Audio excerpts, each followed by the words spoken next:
Hi, welcome to the Roseground bracelet. I've done a little sample here so that you can see how it should turn out with the roses and the spaces in between, a little bit like a checkerboard. Down the side, still in the yellow, is half a rose and half a rose on the other side, a full rose in the middle. I've done this huge pattern here so that you can see what's going on, and this is the one I'm actually working on. I've got only 2 passives just so that I can speed up working these. You would have more and probably better colours. However, I've just hung these off a pin to get started. Your threads will come in from the top where you attach them and then they will feed in. I haven't done the top bit, so I'm just going to start straight off. So the first thing I'm going to do is I've obviously got one pair here and another pair, different pair here, and you'll be able to follow the trail of the colours. First thing I'm going to do is put a twist on them all the Roseground ones anyway. And I'm using a very simple Roseground. There are, I don't know, about 20, maybe more versions of Roseground. Some of them have half stitch, some of them go for a full torchon stitch, some of them do a half stitch here and a full stitch there. There's a lot of variety, but this is the basic one. Once you've got this, as long as you keep to the same stitches that you've started with, your Roseground will work out even. Okay, so using the 2 middle ones, I'm going to do cross twist, just a half stitch, put a pin up in the top and a half stitch to close it.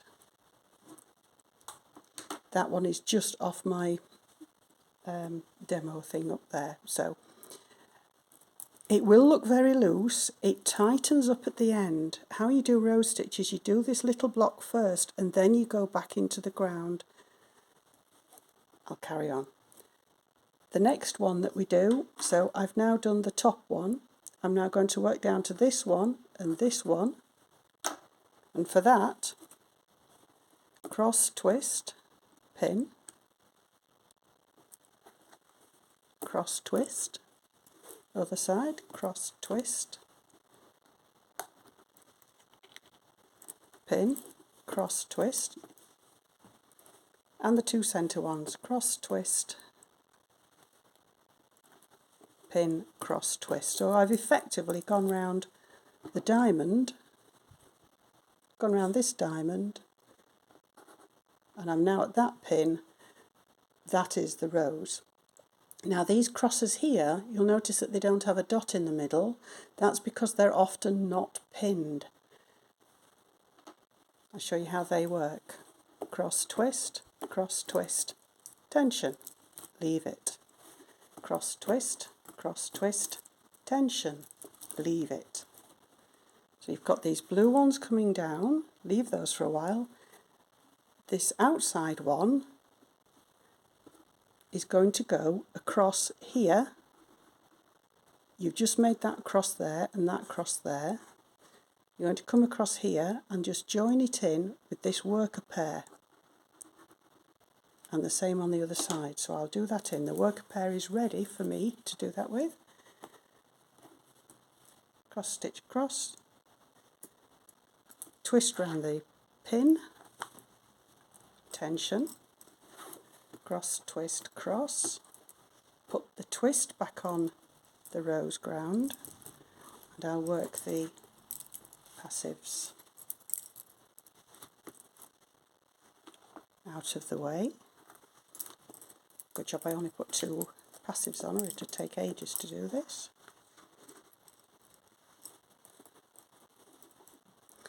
Now this one, we've done that one, so this dark green thread is coming here to this pin where it will meet this pin that's coming down, the pair that's coming down. This pair's coming down, this is the one that's coming across at an angle. So do the same thing again, cross twist, put a pin in at the pinhole because you'll see a black dot, and then cross twist to close the pin. It's easier, I have found, to repeat the same thing on the other side, each little section. I'm going to put that to one side. Now I'm at the crossing without a pin there, and I've got a twist on each, so I'm going to bring this taking the green one, this blue one is still hanging down straight. I'm going to use this green one. I'm going to go cross, twist, cross, go around the pin, put the worker up, cross, twist, cross, put the twist back on the Roseground, work back through here,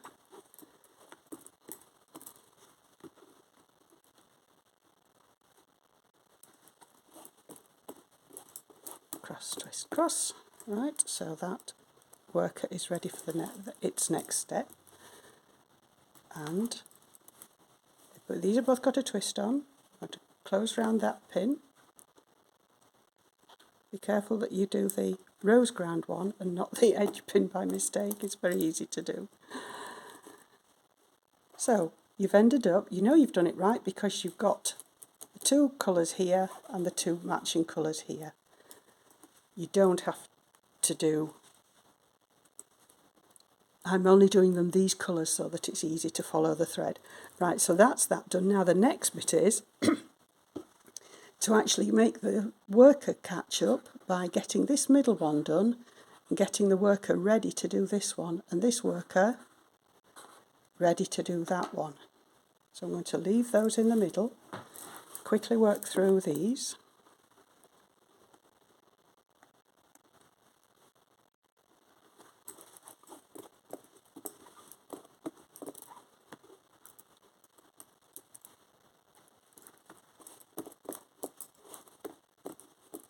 Right, that worker is now ready to catch another Roseground one there. I don't need that. I'll copy the same movement on this side. So I'll just twist around that dot that's left on its own. You can tell that it's this dot that I'm doing, this one and this one. There are no grounds going into it, so don't try and put any in it.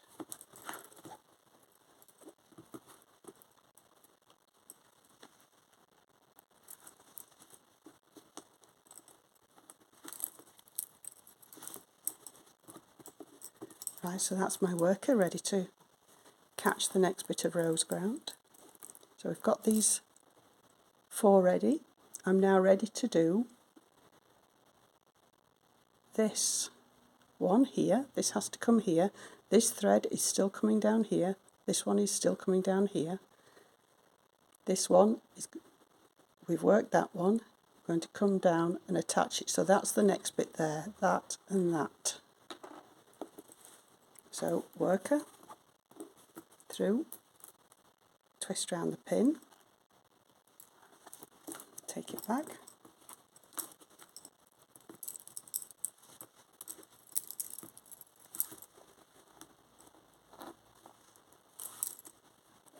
put its twist back on, do the same thing on the other side with this one, cloth stitch, cross stitch, cross, catch it round the pin,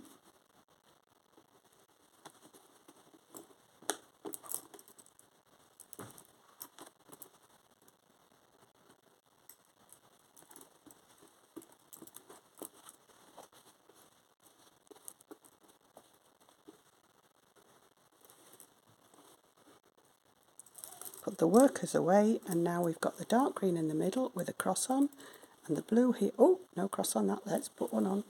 So they've all got a twist on there now. This is the rows that we're going to be doing now, and the first thing you come across is this cross here with no pin. There's no dot on this one, so I'm going to do it without a dot.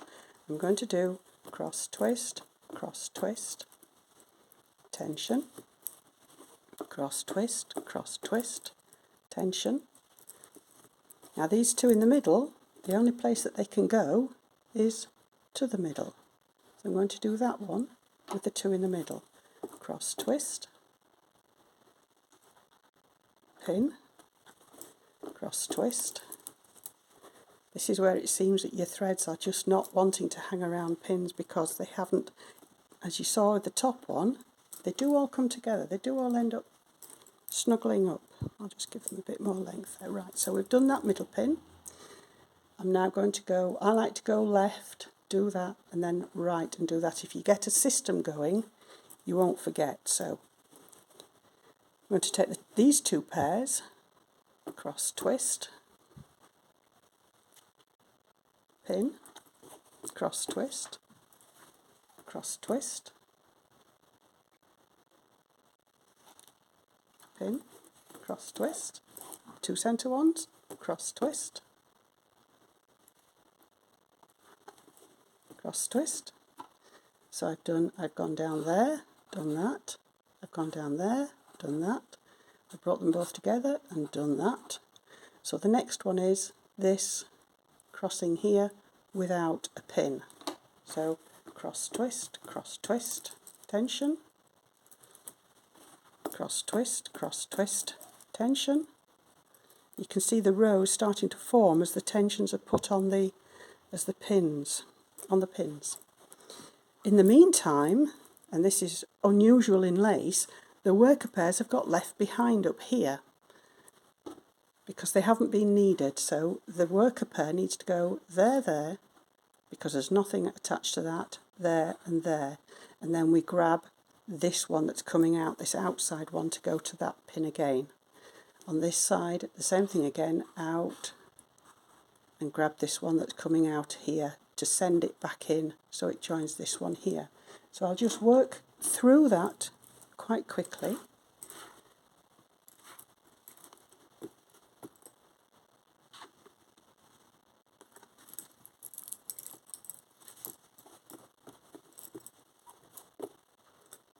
That's the worker edge pin without any attachment to the rows.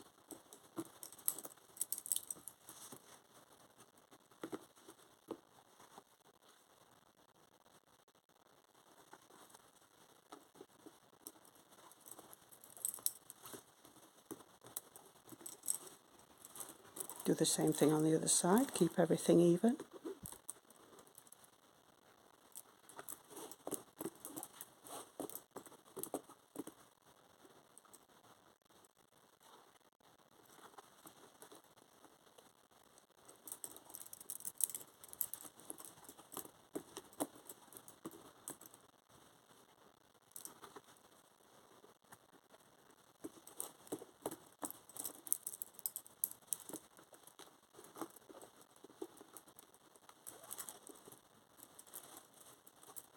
Right, so the middle 2 pairs are going to hang free, and I'm going to take,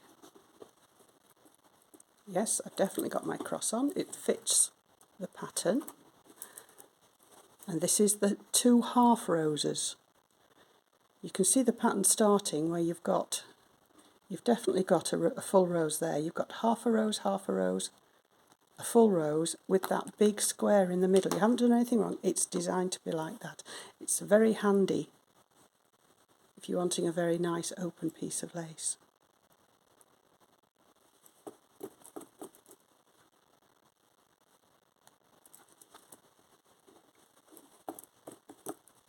Twist, always keep a twist on.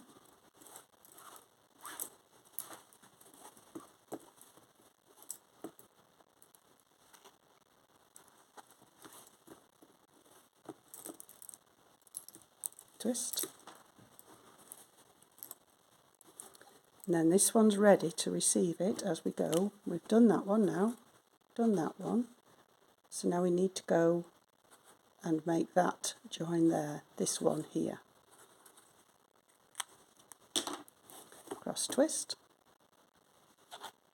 pin, cross twist,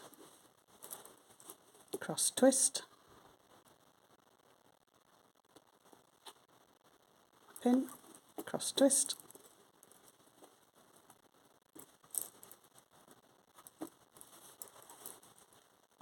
So we've done that one, and now we need one to go back to this pin, but you have to do the workers first to bring it back to there.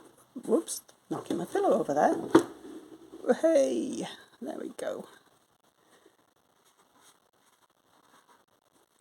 What I'll do is I will make this a slightly longer video, which isn't like me because my phone won't usually do it.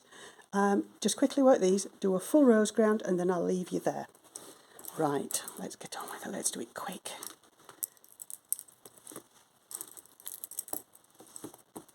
You can't really do Roseground in bits of videos because you wouldn't know where you were from one to the other, but for the time being it looks like my phone is actually still recording.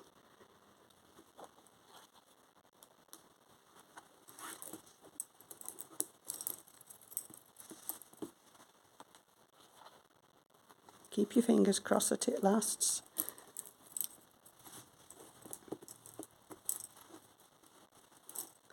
Okay, I've worked that down. You'll notice that I'm only doing one part of the section,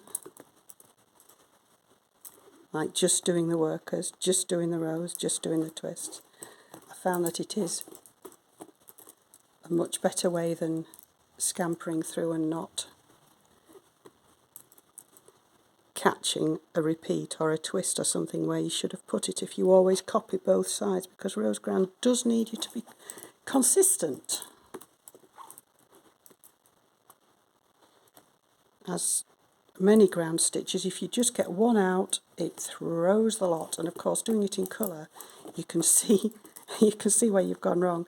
And yes, I am leaving my workers' passives in a messy state. I should be tensioning them and making them straight, but I'm doing this for speed rather than a finished product. Right, so I've got now back down to this one here, back down to this one here. So when I've done this work, catch this thread into the worker, I'll be straight in and do the whole of that Roseground, and I won't need to carry on doing any of these. So I'll finish when I've got these crosses done here. Okay, so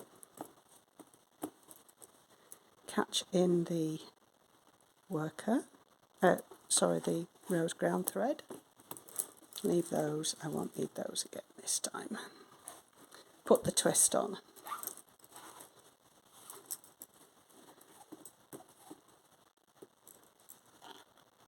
Catch it into that.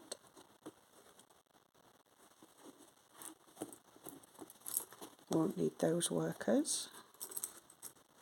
Okay, so now, twist on that, always a twist. So we're straight into this cross here without a pin. So, cross twist, cross twist, cross twist, cross twist. Sometimes that might be pinned, sometimes it might be just a cloth stitch, sometimes it might only be one half stitch.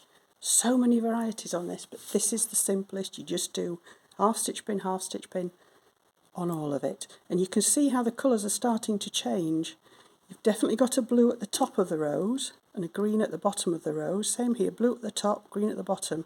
The colours repeat themselves, and you can use that colour motif however you want. If you put an extra twist on somewhere, you would end up with different colours, and of course the variegated thread throws it all out. It looks great on Roseground. Okay, so I've made those two crosses. Cross twist.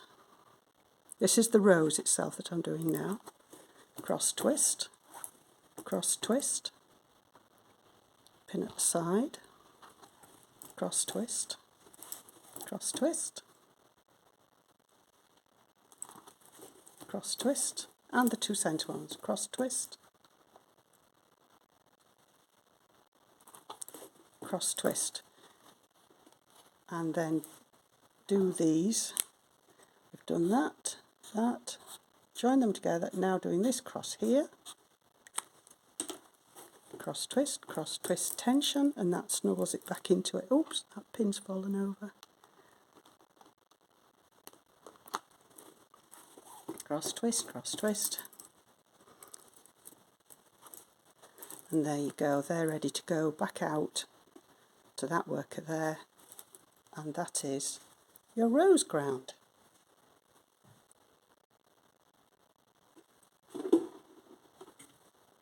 Let's do your close-up. There you go. I do hope that's been of help. Bye for now.